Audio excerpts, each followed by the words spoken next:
नेपालमा रहेका 7 प्रदेश र त्यसमा रहेका सम्बन्धित जिल्लाहरू याद गर्ने म सजिलो ट्रिक कुन कुन प्रदेशमा कति कति जिल्ला छ भनेर म याद गर्ने सजिलो ट्रिक सिकाउन गइरहेको छु। नेपालमा रहेका 7 प्रदेश र प्रदेशमा रहेका जिल्लाहरू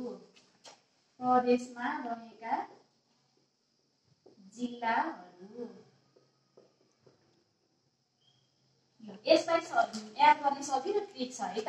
के ट्रिक छ भन्दाखेरि 27 वर्षको छोराले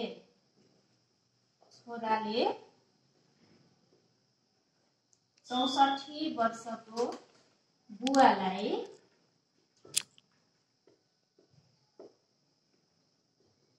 531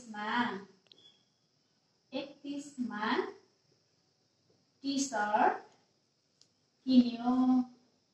यो ट्रिकबाट एकदमै याद गर्न सजिलो हुन्छ है। 27 वर्षको छोराले 64 वर्षको बुवालाई 531 मा टी-शर्ट किन्यो। यो कसरी भन्दाखेरि 2 7 6 4 5 3 1 भयो। हाम्रो के भयो? प्रदेश भयो। अब के गर्ने त भने 8 9 10 11 12 13 14 ल हेर्नुस् त। प्रदेश नम्बर 2 मा 8 वटा जिल्ला, प्रदेश नम्बर 7 मा 9 वटा जिल्ला हैन, प्रदेश नम्बर 6 मा 10 वटा, प्रदेश नम्बर 4 मा 11, प्रदेश नम्बर 5 मा 12, प्रदेश नम्बर 3 मा 13 र प्रदेश नम्बर 1 मा 14 वटा। यसरी हामीले याद गर्न सजिलो हुन्छ।